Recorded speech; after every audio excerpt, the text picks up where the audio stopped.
Je souhaiterais aujourd'hui partager avec vous un message intitulé « Je suis le chemin, la vérité et la vie ». Le passage biblique d'aujourd'hui est tiré de Jean 14, 1 à 6. Lisons-les ensemble.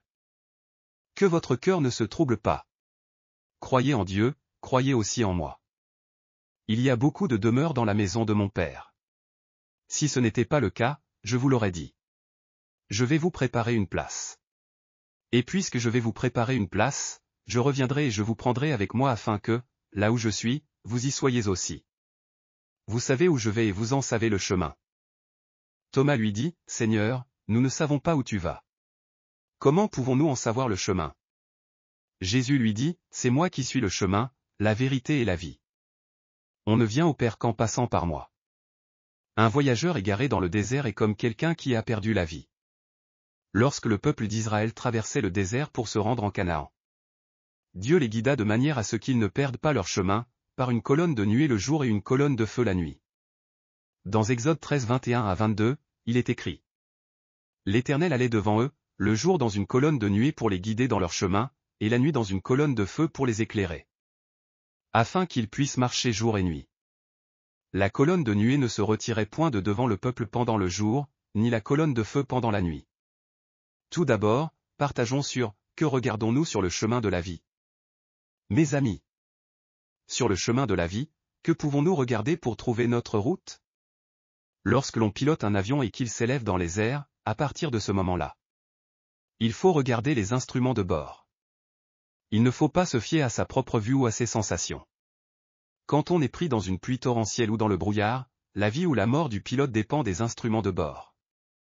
S'il ne regarde pas ses instruments et s'appuie sur ses propres sensations, un accident se produit.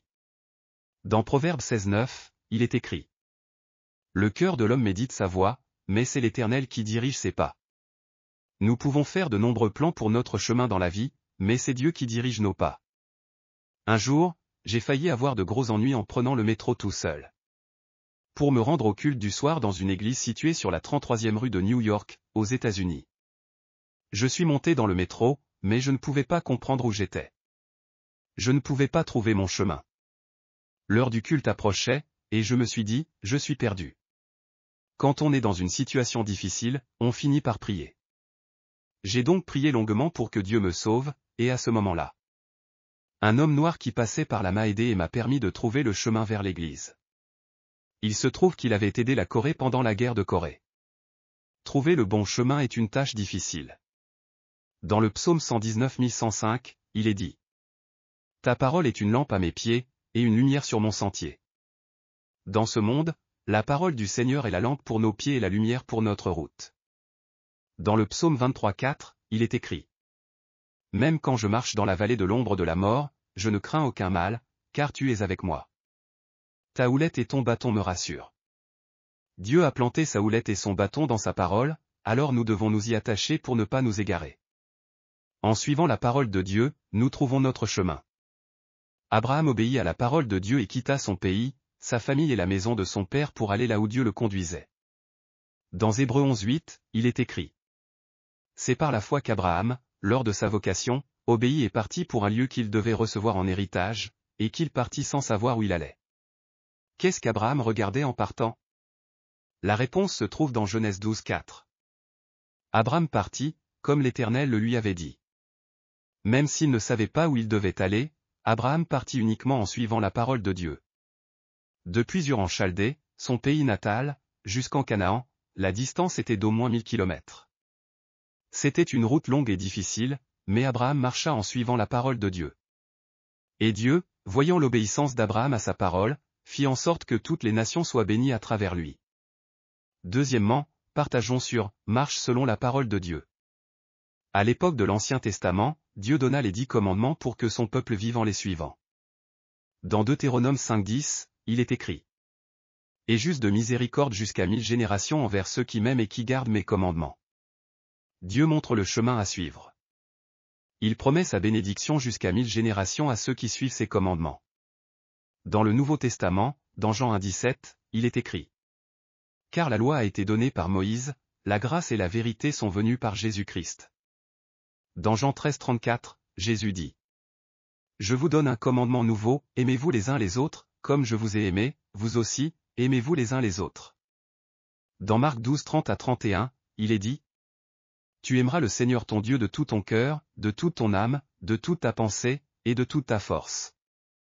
Voici le second, tu aimeras ton prochain comme toi-même. Il n'y a pas d'autre commandement plus grand que cela.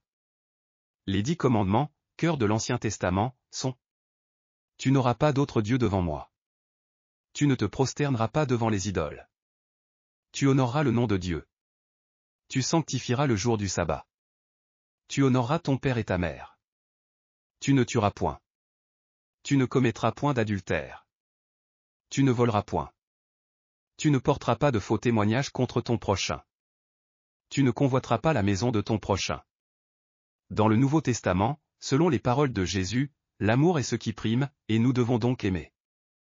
Dieu nous révèle le secret d'une vie prospère. Dans le psaume 1 à 3, il est dit: Heureux l'homme qui ne marche pas selon le conseil des méchants, qui ne s'arrête pas sur la voie des pécheurs, et qui ne s'assied pas en compagnie des moqueurs, mais qui trouve son plaisir dans la loi de l'Éternel, et qui la médite jour et nuit. Il est comme un arbre planté près d'un courant d'eau, qui donne son fruit en sa saison, et dont le feuillage ne se flétrit point, tout ce qu'il fait réussit. Le mot « heureux » ici, en hébreu, signifie « être dans le bonheur ». Cela signifie que si nous aimons la parole de Dieu et vivons selon elle, Dieu nous accorde une vie heureuse. Et depuis que Jésus est venu, à l'époque du Nouveau Testament, nous devons suivre Jésus, qui est le chemin de la vie. Matthieu Henry a dit: Le chemin qui nous conduit au ciel, c'est de marcher chaque jour avec le Seigneur. Quand nous marchons sur le chemin de la vie, nous devons toujours marcher avec Dieu. Dans l'Ancien Testament, centré sur les 10 commandements, et dans le Nouveau Testament, centré sur l'amour de Jésus. Troisièmement, partageons sur « Marche avec Jésus », la parole. Oui, il faut marcher avec Jésus, qui est la parole. La parole de Dieu est un trésor pour nous. Dans 2 Timothée 3,16, il est écrit: Toute écriture est inspirée de Dieu, et utile pour enseigner, pour convaincre, pour corriger, pour instruire dans la justice. Et dans 2 Corinthiens 4,7, il est dit: Nous portons ce trésor dans des vases de terre, afin que cette grande puissance soit attribuée à Dieu, et non pas à nous. Nous ne sommes que des êtres fragiles comme des vases de terre, mais ce trésor précieux qu'est Jésus demeure en nous. Lorsque nous voyageons dans le désert et que nous nous enlisons dans un trou de sable, la voiture ne peut plus avancer. Si elle s'enlise dans le sable, peu importe combien on appuie sur l'accélérateur, elle s'enfonce davantage. Dans ces moments-là, il faut dégonfler les pneus. Si la pression des pneus est trop élevée, on ne peut pas sortir du sable.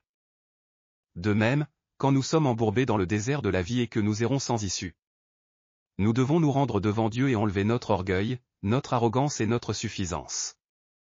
Comme on dégonfle un pneu, nous devons tout remettre à Dieu.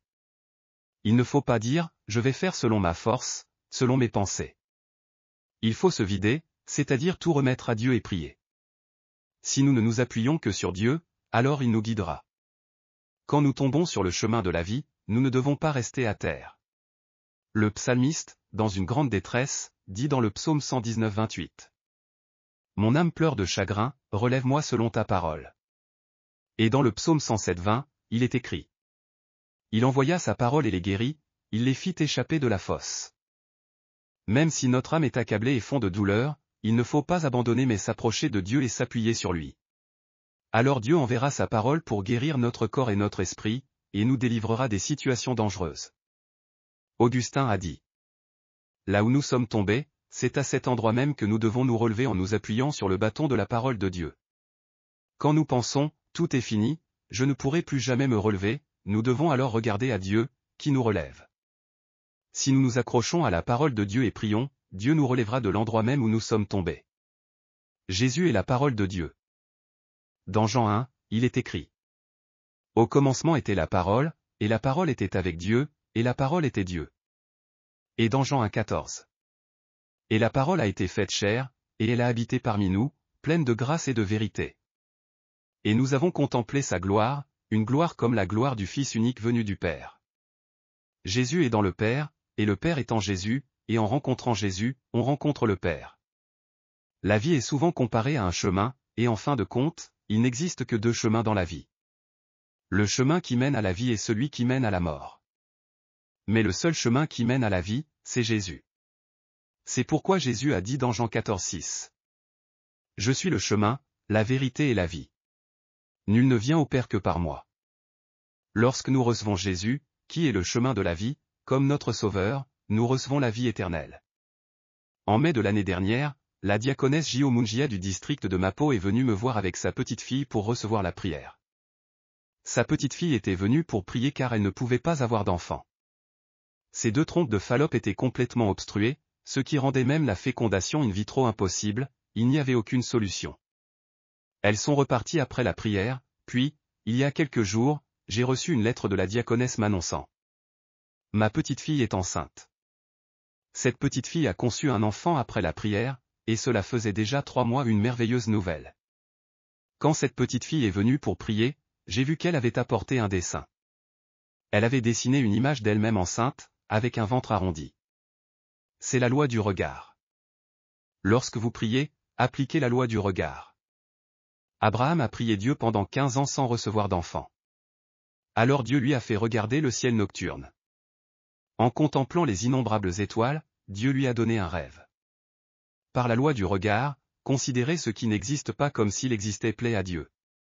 Lorsque nous prions avec des pensées positives, porteurs d'un rêve, en confessant et en avançant comme si c'était déjà accompli, Dieu s'en réjouit et nous accorde sa grâce. Lorsque l'on regarde un aigle ou un ours empaillé exposé, il semble parfois vivant. L'aigle a des yeux brillants, l'ours montre ses griffes comme s'il allait bondir. Mais en réalité, ce ne sont que des animaux morts, sans vie, incapables de bouger librement. Si quelqu'un les touche accidentellement, ils tombent et se brisent facilement. Une foi formelle et légaliste est comme un animal empaillé. Une telle foi s'effondre facilement face à l'épreuve et à la difficulté, et ne devient jamais une foi vivante. Une foi vivante est celle par laquelle le Saint-Esprit agit à travers la parole. Jésus-Christ est le même hier, aujourd'hui et éternellement. Il a dit, là où 2 ou 3 sont assemblés en mon nom, je suis au milieu d'eux. Aujourd'hui, Jésus est au milieu de nous. Lorsque nous nous retrouvons dans une impasse, si nous nous appuyons sur le Seigneur Jésus, alors Jésus agit. Alléluia! Avez-vous reçu beaucoup de grâce à travers la parole? Je vous bénis de tout mon cœur au nom du Seigneur pour que vous soyez de plus en plus armés de la parole de Dieu et remplis du Saint-Esprit. Afin que vous meniez une vie victorieuse dans ce monde. Si vous avez aimé cette vidéo, n'oubliez pas de vous abonner à la chaîne, d'activer les notifications et d'appuyer sur le bouton j'aime. Cela nous aide beaucoup à préparer plus de vidéos remplies de grâce. Et aussi laissez vos sujets de prière dans les commentaires, notre équipe priera avec vous devant Dieu. Nous nous retrouverons avec joie dans la prochaine vidéo. Que Dieu vous bénisse grandement.